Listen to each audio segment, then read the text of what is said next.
Mercredi 18 janvier, une jeune créatrice de contenu a été condamnée par le tribunal judiciaire de Paris pour avoir accusé publiquement de viol un youtubeur. Militante féministe, elle dénonce une procédure bâillon et la « violence inouïe » subie aux différentes étapes son parcours judiciaire, jusqu'à cette condamnation. De l'autre côté, le vidéaste estime que son « honneur est enfin lavé ». Pour lui, son honneur est enfin lavé. Pour elle, c'est d'une « violence inouïe ». Le tribunal judiciaire de Paris a condamné, mercredi 18 janvier, une jeune créatrice de contenu pour diffamation. En 2020, elle avait publiquement accusé de viol le Fou Bruiteur, un youtubeur notoire spécialisé dans les jeux vidéo.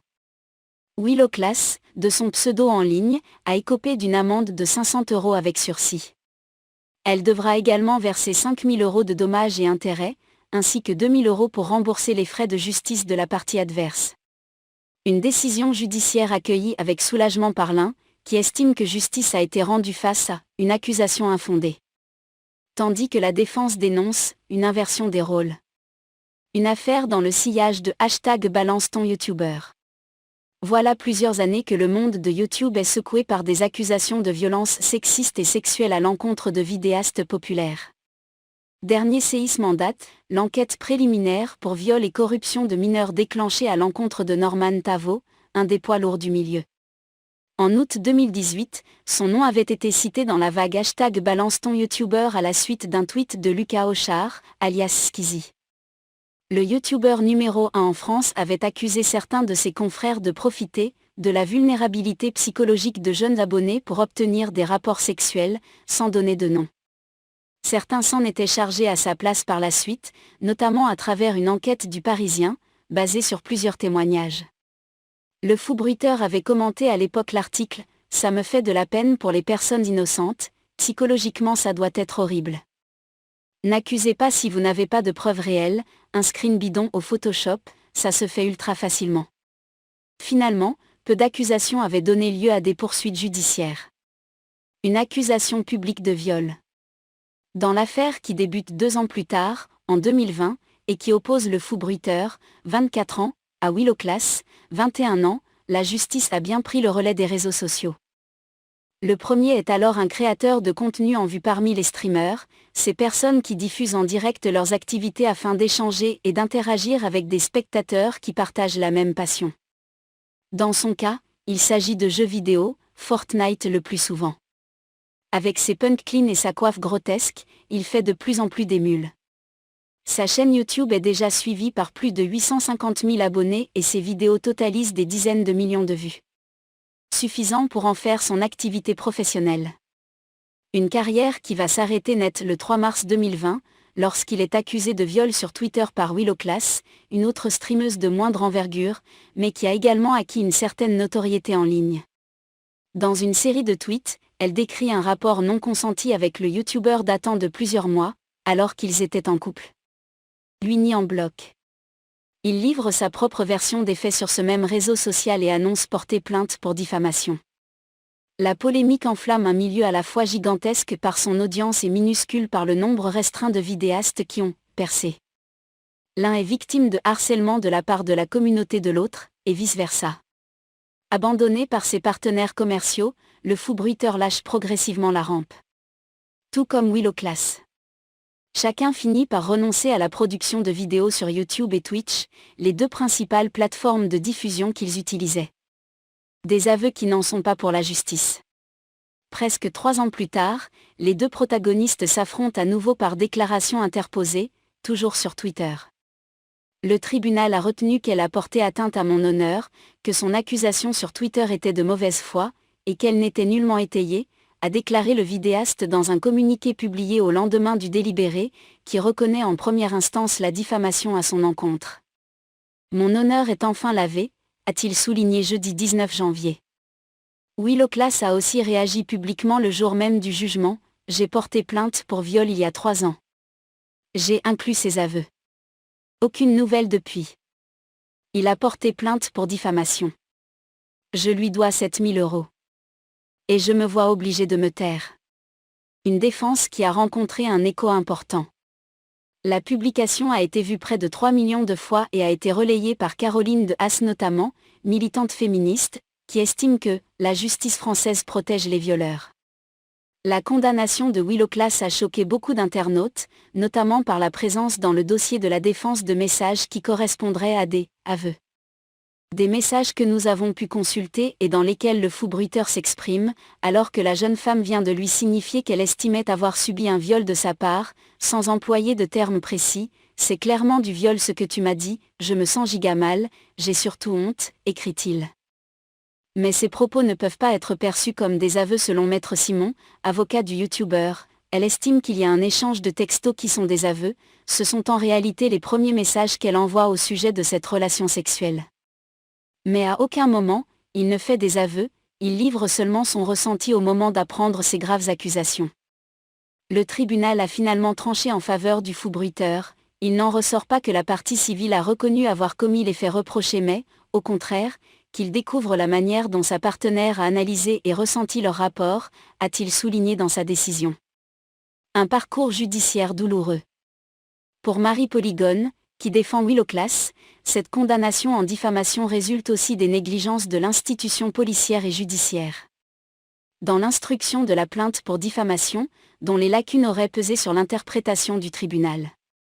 Mais aussi dans le traitement de la plainte de sa cliente pour agression sexuelle.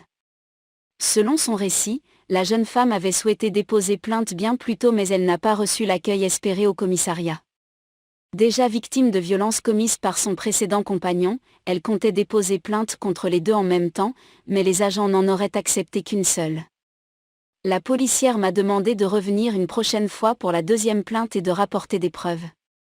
Et un policier m'a dit « Vous n'aviez qu'à pas être naïve », raconte-t-elle. Willow Klaas a finalement déposé plainte après sa prise de parole sur Twitter et le dépôt par le fou bruiteur d'une plainte en diffamation. Presque 3 ans plus tard, les services de police n'ont toujours pas donné suite. Le fou bruiteur n'a d'ailleurs jamais été auditionné. On n'a aucune nouvelle de cette plainte, on sait juste qu'elle existe, confirme Maître Simon. Une procédure bâillon ? Maître Polygone voit dans cette attaque en diffamation, une « procédure bâillon » contre sa cliente, qui s'est exposée en soutenant d'autres youtubeuses ou abonnés de youtubeurs célèbres qui dénonçaient les violences sexistes et sexuelles. La procédure en diffamation agirait comme un contre-coup à la prise de parole féministe, selon elle. Willow Klaas a vécu cette poursuite comme une « inversion des rôles ». C'est monstrueux, ça m'a apporté une dose d'angoisse inexplicable, raconte-t-elle aujourd'hui. Ce délit a été pointé du doigt comme étant un moyen de taire les violences faites aux femmes, notamment en Suède, où plusieurs femmes ont été condamnées en juin 2022 pour diffamation, des affaires vécues par les féministes comme un retour en arrière, après une série de révélations qui avaient terni l'image du pays de « bon élève » en matière de droits des femmes. Une accusation aussi grave n'a pas sa place sur Twitter. Mais pour celui qui était la cible de l'accusation, cette procédure est tout l'inverse d'une procédure bâillon, estime Maître Simon. Dans son communiqué, le vidéaste explique qu'il n'avait aucun moyen de se défendre car la personne qui l'a accusé n'avait même pas porté plainte à ce moment. Lorsqu'il est attaqué, il n'a aucun moyen de se défendre. Donc il a dû attaquer. Cette procédure était le seul moyen pour que mon client puisse faire entendre sa vérité, défend son conseil. Maître Polygone souhaite quant à elle mettre en débat la pertinence des poursuites en diffamation dans ce genre d'affaires. Il s'agit d'un délit conçu et pensé pour les journalistes il y a très longtemps. Mais il n'est pas adapté aux victimes de violences sexuelles. Basé sur les articles 32 et 33 de la loi du 29 juillet 1981 sur la liberté de la presse, le délit de diffamation est l'allégation ou l'imputation d'un fait qui porte atteinte à l'honneur ou à la considération d'une personne. Pour s'en défendre devant un tribunal, il faut généralement plaider la « bonne foi ». Une notion qui réunit 4 critères, la prudence et la mesure dans l'expression, l'absence de conflit personnel avec la victime, la présence d'un but légitime et le sérieux de l'enquête. La victime n'a généralement que son récit à opposer dans ces cas. Et des témoignages, mais de personnes qui n'étaient pas présentes au moment des faits, ce qui est le cas ici, estime Maître Polygone. Le temps long de la justice, face à l'instantanéité des réseaux sociaux. Conscient de l'existence d'un sujet de société sensible et complexe, Maître Simon dit ne pas vouloir accabler la jeune femme, Je ne dis pas que c'est une affabulatrice et je ne nie pas le ressenti qu'elle a pu avoir autour de cette relation. La vraie question de ce dossier, c'est que la place d'une accusation aussi lourde et aussi grave n'est pas sur Twitter. Mais il fustige les conséquences de l'accusation publique qui a ciblé son client. Le temps long de la justice est malheureusement désaccordé avec l'instantanéité des réseaux sociaux, sur lesquels il suffit parfois d'un tweet pour détruire une carrière, a-t-il commenté sur Twitter. Fort du jugement, la 17e chambre correctionnelle du tribunal de Paris, le fou bruiteur veut désormais penser à l'avenir et relancer son activité professionnelle, comme il l'a annoncé samedi sur chaîne YouTube, après un nouveau plaidoyer. Les gens qui me connaissent savent que ce n'était pas possible cette histoire. Que tout ce qui était en train de se passer, c'est de la fantaisie.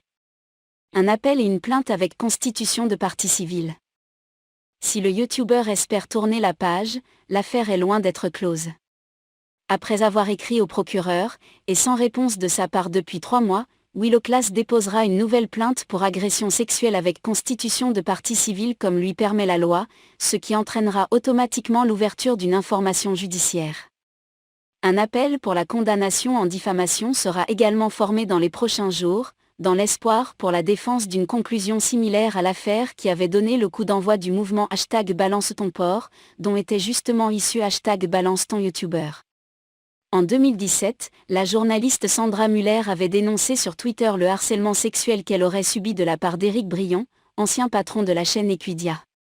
Après avoir été condamnée en diffamation en première instance, la journaliste avait été relaxée en appel, une décision ensuite confirmée en cassation.